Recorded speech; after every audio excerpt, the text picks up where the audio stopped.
Good evening. This is Crime Classics. I am Thomas Hyland with another true story of crime. Listen. The sound of brace and bit boring into wood. Good wood, mahogany, a hard wood. And since this is 1821 and the tools weren't as finely tempered as they are today, a resisting wood. One needed to really lean into it. Give it muscle. Here's something. Water coming in at last. But how slowly. Just boring holes in the bottom of a ship. That's no way to scuttle it. Here's an axe.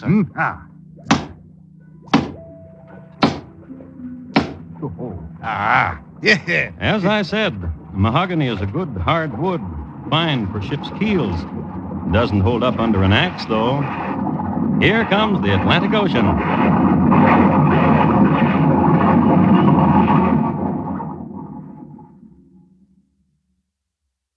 Tonight, my report to you on the good ship Jane, why she became Flotsam. Crime Classics, a series of true crime stories taken from the records and newspapers of every land, from every time. Your host each week, Mr. Thomas Hyland, connoisseur of crime, student of violence, and teller of murders. Now, once again, Mr. Thomas Hyland.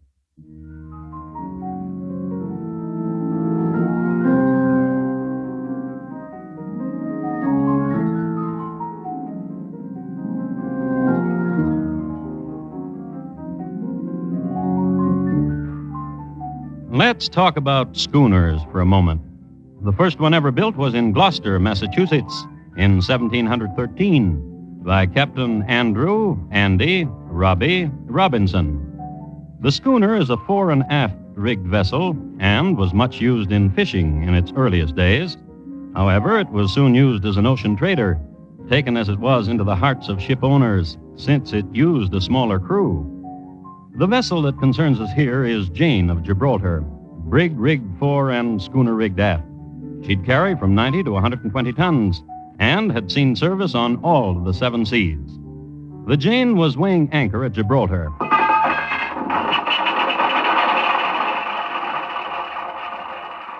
On her way to Brazil. Her captain was Thomas Johnson.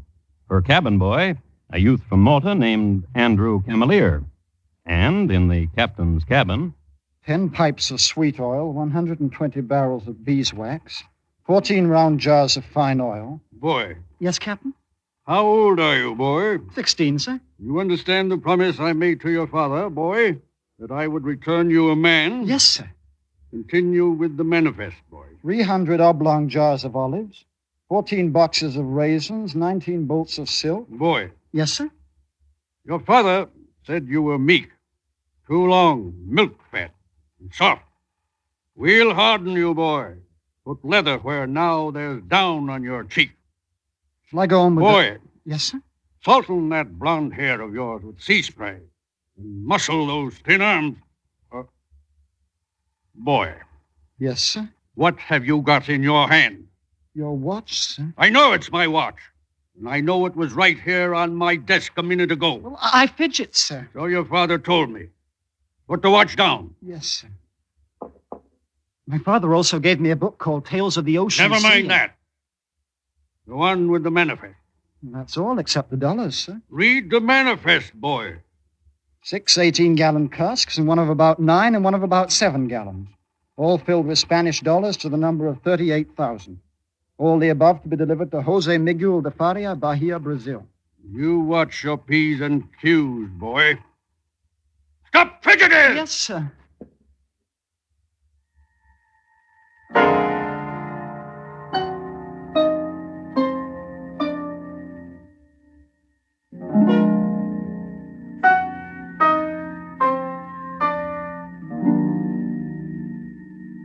after which Andrew never tried to steal the captain's watch again. Instead, Captain, I saw Seaman Smith opening a cask in the hold and dipping into the olives. the youth quickly developed a sense of loyalty to his captain and the ship and its cargo.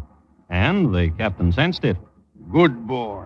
and did his best to instill the youth with a sense of responsibility. And the next day, You may flog Seaman Smith, boy. Here, take a whip. Now, don't flinch. Good boy. and nearly skinned Seaman Smith alive.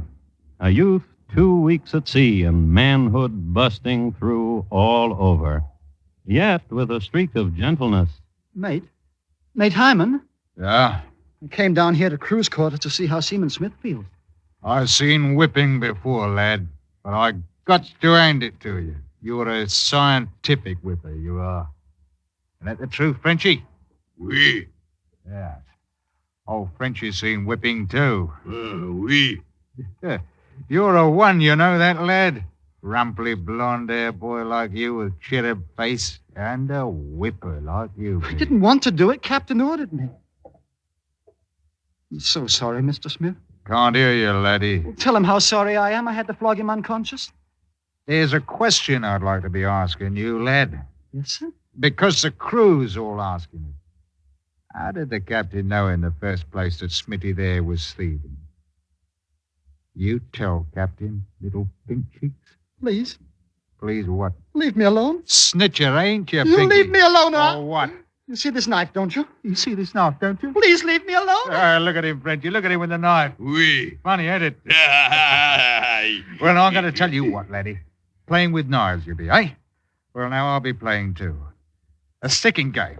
And you'll be all over the deck in a second. Please. That's your laddie. Please let me alone. Now, look, laddie, take that knife away from my throat. Then will you let me alone? Oh, well, you was just gaming, laddie. You're a good gamer, you are. Put the knife away from my throat, laddie. Yeah. That's the laddie. Yes, sir. He's a one, ain't he, Frenchie? Oui. Please, let's be friendly. Oh, we're shipmates, we My are. father told me to make friends. Shipmates, we are. Oui. The captain doesn't like me. Don't he now? And you such a gamer and a nicey. He thinks I want to break into the hold and steal all those Spanish dollars and those casks. Just because I know where the keys are. Do you now? 38,000 in Spanish dollars. Them's the best kind. That's what's in those casks, eh? Oh, yes, sir. I could use some of those dollars, couldn't you, Frenchie? Oui. Now, don't you tell the captain I told you about. All those dollars? Oh, no. We're shipmates. Glad I've made friends. Yes, oh, you have.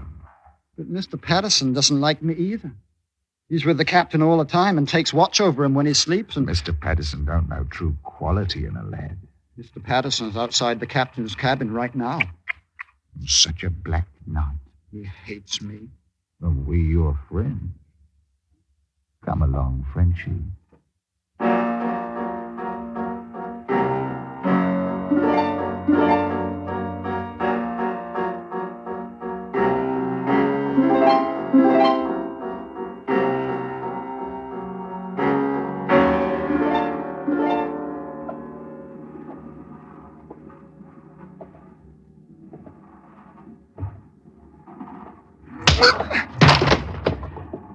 Lad, there's your Mr. Patterson for you. Sleeping under the stars from a belaying pin. If he awakens, he'll raise an awful row. Oh, you know where that key is to the dollars, lad? Yes, but if Mr. Patterson wakes up... Frenchie, Oui. throw Mr. Patterson overboard. Oui. Wait! I read in the book it was called Tales of the Ocean Sea. How bad pirates used to tie iron to the legs of victims Oh. so they wouldn't float. So I bought a piece of iron along.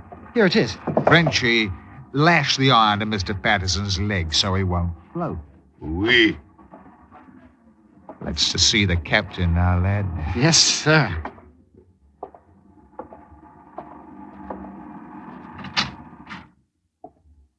Captain's a very sound sleeper.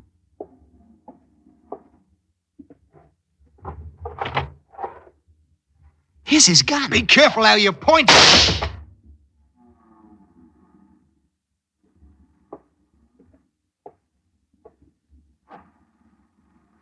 Blimey.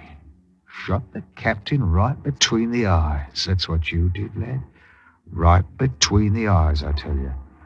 Deader than a pickled mackerel from Cooper's Coast, he is. Blimey. Oh, lad, I know how you feel, lad. accident, weren't it, lad? Yes. Yeah. You go on and weep, lad. It'll do you good.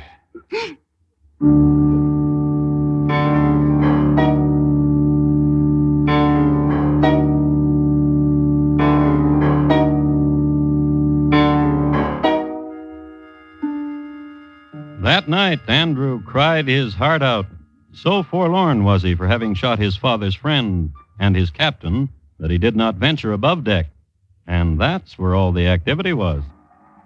Here, tie this piece of iron to the captain's leg, Frenchy. Oui. And using a ship shank knot and a 25-pound weight, they prepared the captain for sinking. Sank him. These few hours' activity was known as piracy. There was also murder. Altogether a night of perfidy, sprung as it did from the innocence of a 16-year-old boy's suggestions. Just because the youth has read a long-since banned book, Tales of the Ocean Sea. Just because his father had gotten him a berth aboard ship.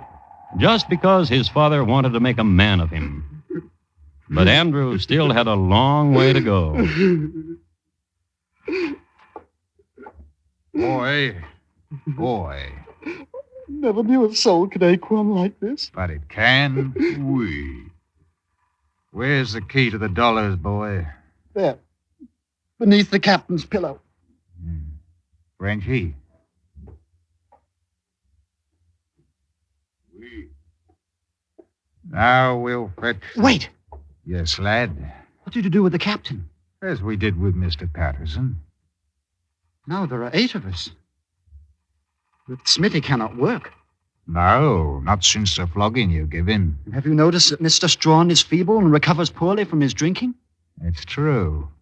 What are you saying, lad? Nothing. Frenchy, Oui. there are 8 of us now, but 2 of us ain't very useful. Ain't no sense having them around to divide those dollars with. Frenchy? Oui.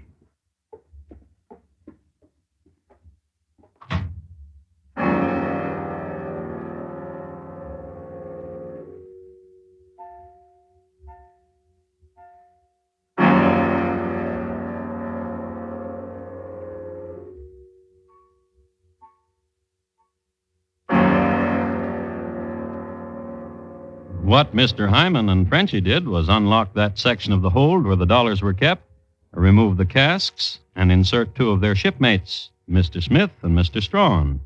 It was then that the lad Andrew appeared on deck. What are you going to do with those tar pots, Mr. Hyman?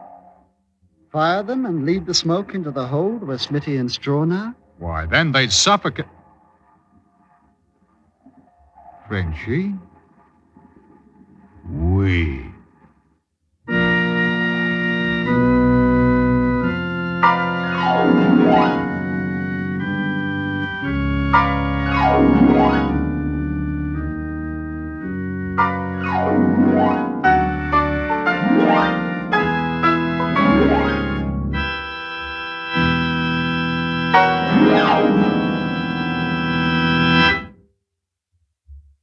You are listening to Crime Classics and your host, Thomas Hyland. Tomorrow night on CBS Radio's Time for Love series, hear Marlene Dietrich as Diane Lavolta in a new adventure in colorful Spain. The sultry-voiced chanteuse helps a great bullfighter out of his difficulties in a story titled The Man Who Wanted to Die.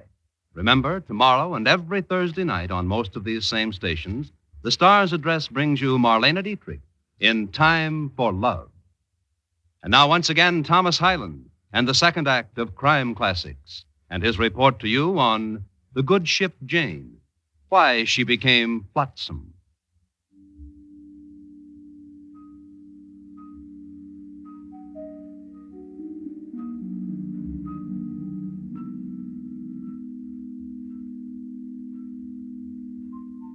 Some words about piracy.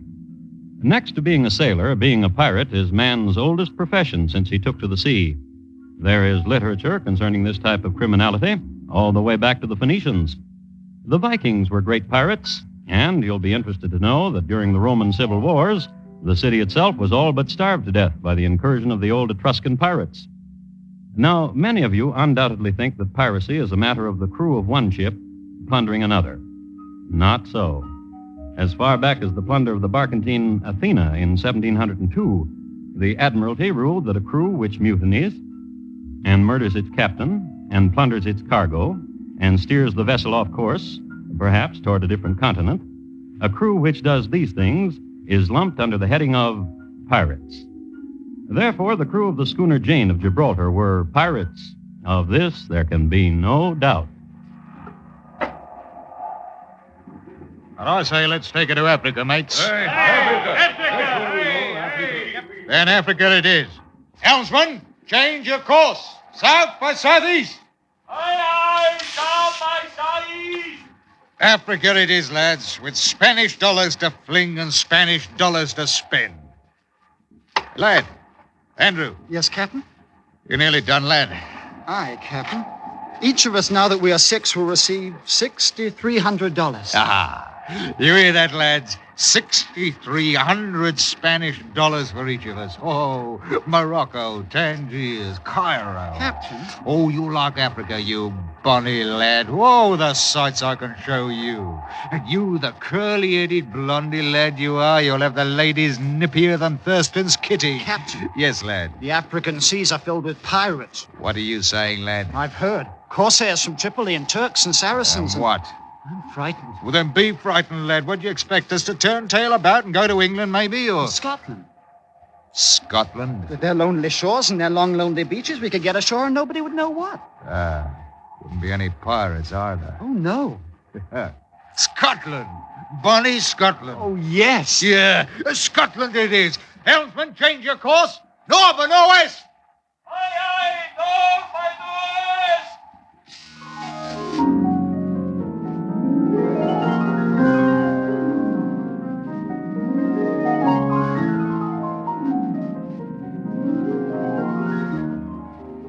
And they sailed in that direction for 17 days. It was a singularly uneventful voyage. In passing other ships, they hoisted the American colors, identified themselves as the Rover, 30 days from New York, bound for Archangel. And Hyman went about clothed in the captain's green greatcoat.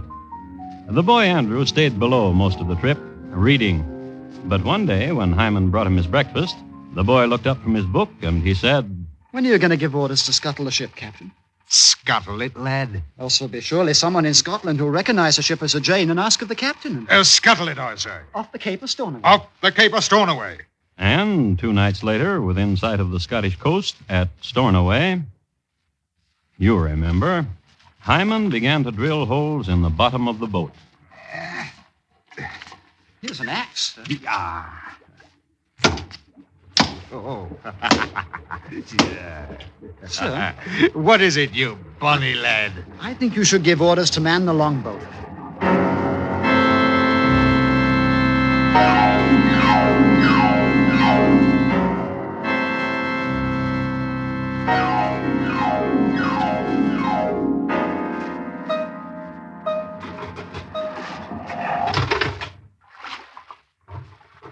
Oh, get your backs into it, men. You, what's the matter with you, Dora? Tide against us. We never make it shore. Pull! Pull, I tell you! There she go. There she go. Back! The oar. I lost me my oar. Catch. Catch she go. Ah, you stupid lumpsum. Dumber than Prescott's symbol. Yeah, now, lad. Never. Oh, never. What are you saying, lad? You'll never get to shore. I'll drown in our chest with money will lie at the bottom of the sea. Oh, now, lad. The things you forced me to do, the terrible things. Lad. The awful things. Now hear this. Now hear this. What the sea did. It sent a huge and wonderful wave to the scene, and this huge and wonderful wave did this. Lifted high the longboat, the dollars, and the sailors, and on a narrow strand of beach, put them down again. This huge and wonderful wave.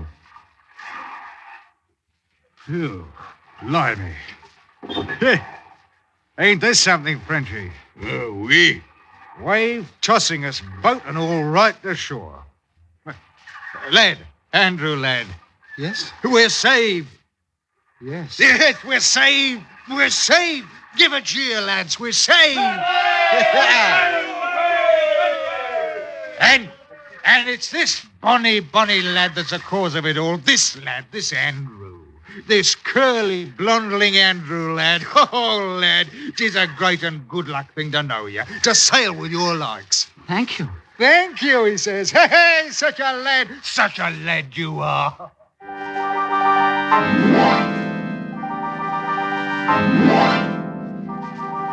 But the rest of that night was a terrible one. The fury of the skies and the sea over that narrow strand, and 6 men huddled there, not daring to move, lest they lose their way in the dark and stumble into the torrent. Yet, even in these small hours of despair, they had presence of mind enough to bury, each of them, part of their Spanish dollars. And we should take an oath of secrecy. And they, each of them, took a terrible oath, swore never to reveal what had happened, nor of the money, nor the murders. A good thing, too, for the next day, a suddenly becalmed and sunny day, Ahoy! Ahoy there! a group of men came running up the beach toward them. Ahoy there! Hello. What do you hear? Our boat broke up in the sea, and praise be for a sturdy longboat. Who be you? Roderick McIvers. We be off the ill-fated ketch, the Betsy, out of San Francisco. I am McIvers, surveyor of customs. These are my men. Oh? And we'll want to look at your sea chest. Oh. You, Colonel, open me that sea chest, for instance, and I'll have a look.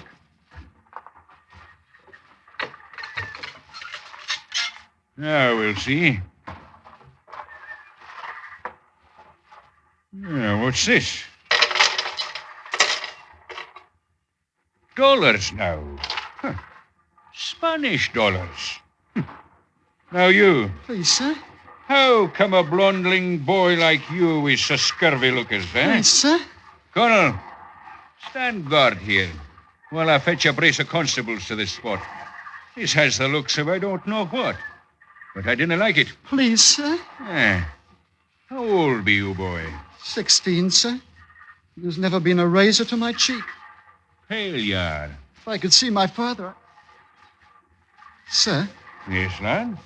could I walk with you? Curly-headed boy could be my own son almost. Surely, walk with me. I have something to tell you, sir. Oh. Of what happened? Sir, Lad, what? they held me prisoner out of Malta and murdered Captain and Mr. Patterson and nice Mr. Smith and Mr. Strawn. They suffocated the nice Mr. Smith and Strawn with smoke from a tar barrel and stole the Spanish dollars. Are you saying the truth? I'll take an oath on it. And you'll so testify, lad? I want to.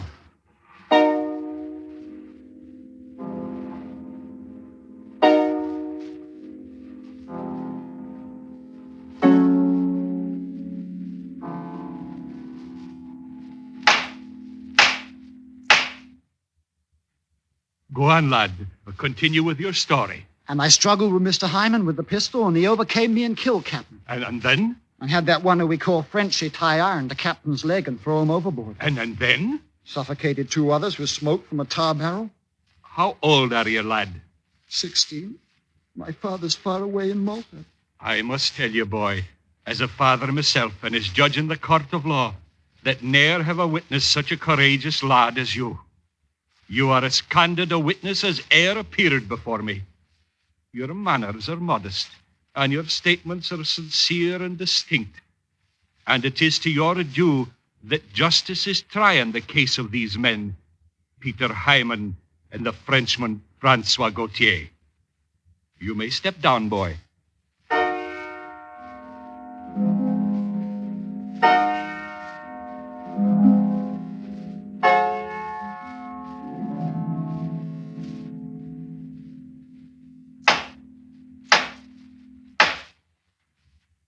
Peter Hyman and Francois Gautier.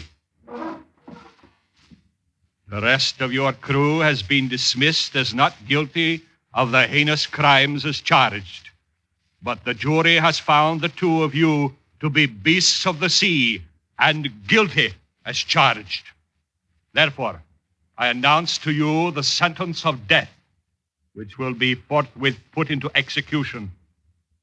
Though your crimes as charged be murder and piracy, to my mind your guilt is of a far greater kind. The scar is slashed across innocence, the innocence of that youth sitting there, gentle child of blondling curl, bravely hiding the scalding hurt. Vipers! And upon the second Wednesday of January next to come, you will be dead. I have here an account of the execution. The two men, Peter Hyman and Francois Gautier, ascended the drop at 20 minutes past 11. They remained on the platform for some minutes, being administered as they were by men of the cloth. But observers noted that neither one seemed to listen to prayers, nor did they repeat any supplications. Rather did they merely stand there and shake their heads as if, some observers say, they did not believe what was happening to them. In the pressing crowd of onlookers was seen Master Andrew Camelier, close to the front, smiling and bowing to those who recognized him. Andrew Camelier, I should tell you, never went back to Malta, nor to sea. He was married next year to the comely daughter of a widower, and when his father-in-law shot himself to death in 6 months' time, he inherited a large sum of money.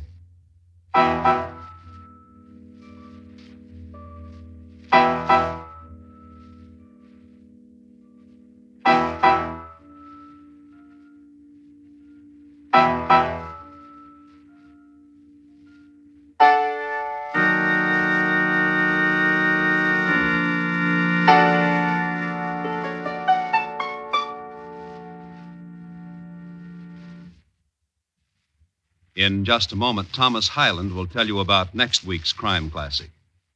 The Good Ship Jane, tonight's crime classic, was adapted from the original court reports and newspaper accounts by Morton Fine and David Friedkin. The music was composed and conducted by Bernard Herrmann, and the program is produced and directed by Elliott Lewis. Thomas Hyland is portrayed on radio by Lou Merrill. In tonight's story, Gary Montgomery was heard as Andrew and Van Wright as Hyman. Featured in the cast were Herb Butterfield, Paul Frees, Steve Roberts, and William Johnstone. Bob Lamont speaking. Now, here again is Thomas Hyland. Next week, Suffolk, England, in the year 1676. We will concern ourselves at that time with a rousing croquet match, a fine old castle at stake, winner take all. It's listed in my files as Roger Nems, how he, though dead, won the game. Thank you. Good night. This coming Sunday, CBS Radio's Department of Public Affairs offers a documented progress report on the Negro in America, titled The High Mountain.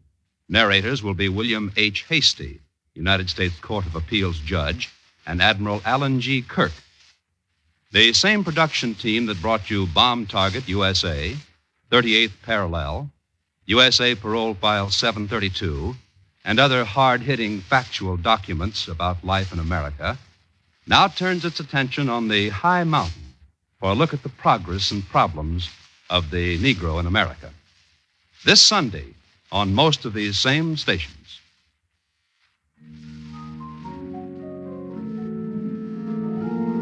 You hear America's favorite shows on the CBS Radio Network.